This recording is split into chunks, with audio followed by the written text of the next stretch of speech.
Assalamu alaikum wa rahmatullahi wa barakatuh. So Ibn al-Qayyim is going back, explaining the hadith of al-Harith, and he reaches the portion of Siyam.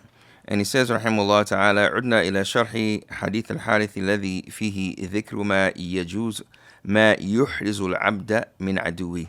He said, we return to the speech of talking about the hadith of Harith, of that which protects the slave from his enemy.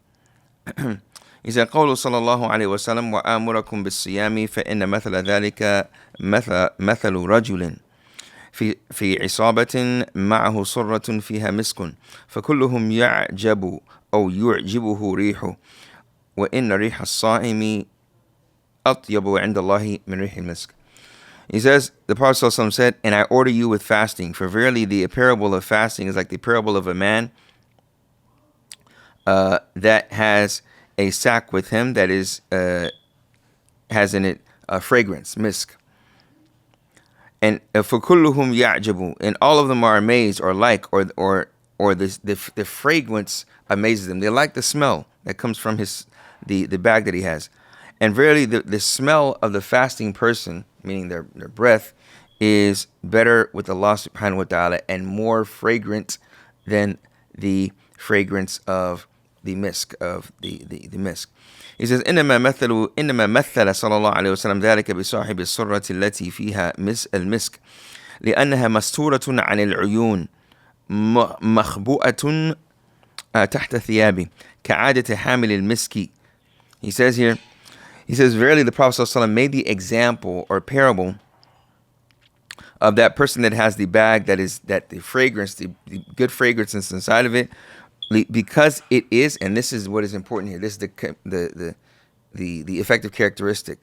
He says, because it is hidden from the eyes, and it is hidden under the thobe, or hidden under the garment, which is normal with the people that carry misk, that carry this fragrance. And then he says, وَهَكَذَا الصَّائِمُ صَوْمُهُ مَسْتُورٌ عَنْ مَشَاهَدَةِ الْخَلْقِ لَا تُدْرِكُهُ حَوَاسُهُمْ. He said, and this is like the fasting person. For really no one can see him. No one can, if you see him, you don't know if he's fasting or not, unless he was to tell you, right? Or unless there is a time frame that everyone knows. But in general, we know that the fasting person, you would not know. It is masturun an al-khalq. That's the comparison he's making. So it is like the fragrance to you, which is amazing. He said, the fragrance that you may smell on someone, he may have a bag of misk or perfume that is in that bag that is hidden. Just like when you wear cologne. You may have cologne on you, or it may not be seen, but it is appreciated. So the fasting is not seen, but it is appreciated. And on top of that, that which your senses can arrive at, being that you may smell the breath of a person that is not pleasing, but Allah ensures that is pleasing to him. And that is a form of encouragement, and it's a magnificent comparison, and a form of, the person that is fasting, it reminds them that it is beyond this life. To the degree, to that which is displeasing is pleasing to Allah subhanahu wa ta'ala. Then he says, rahimahullah, وَالصَّائِمُ هُوَ الَّذِي صَامَتْ جَوَارِحُهُ عَنِ الْآثَامِ وَلِسَانُهُ عَنِ الْكَذِبِ وَالْفَحْشِ وَالْفُحْشِ وَقَوْلِ الزُّورِ وَبَطْنُهُ عَنِ الطَّعَامِ وَالشَّرَابِ وَفَرْجُهُ عَنِ الرَّفَثِ فَإِن تَكَلَّمَ لَمْ يَتَكَلَّمْ بِمَا يَجْرَحُ صَوْمَهُ. He says, so the fasting person is the fasting person that his limbs fast from any type of sins. I don't hit anyone. I don't use my fingers to type, and go online to watch things that are impermissible. So it is fasting and abstaining from all of those sinful practices of the limbs.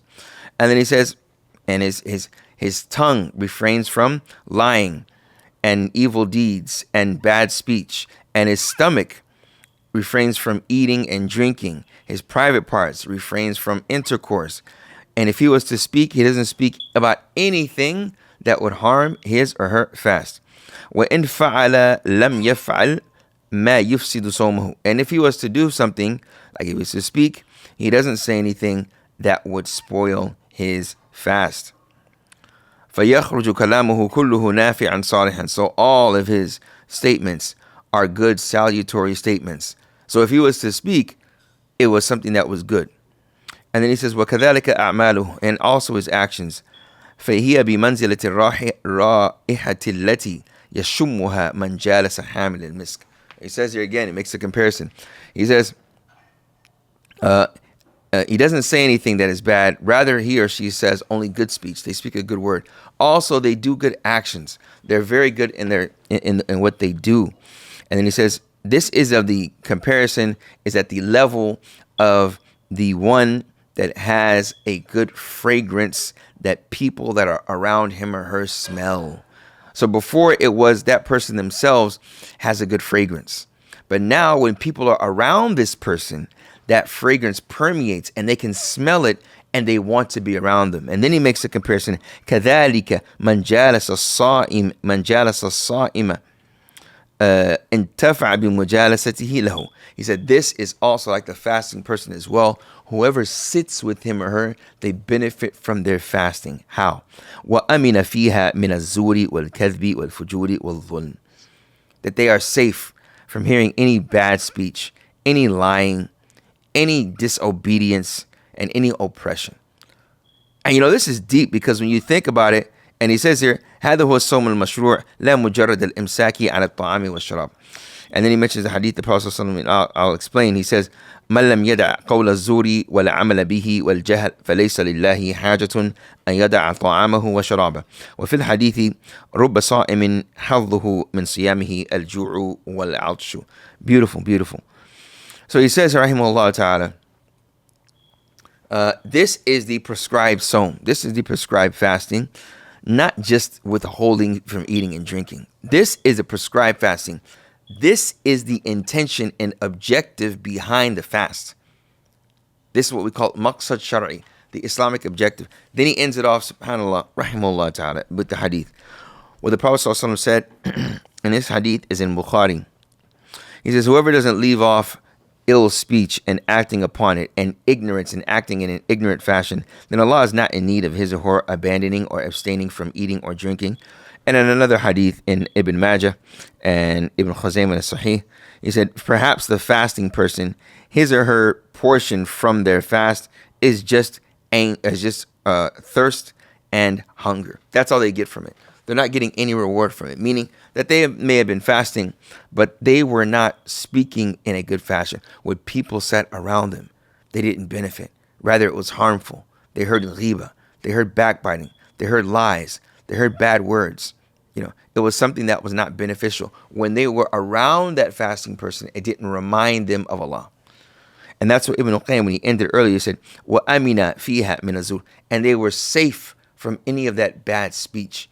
And that's deep because when you think about it, when you hear someone is fasting, it is good to think to yourself, wow, I know if I go around that person, they're going to remind me about Allah. I mean, if you think about it from a communal perspective, when I sit around a fasting person, they're going to be on their best manners because they're doing something that is transcendent, and it is a form of reminder of who they are and what status and state that they're in.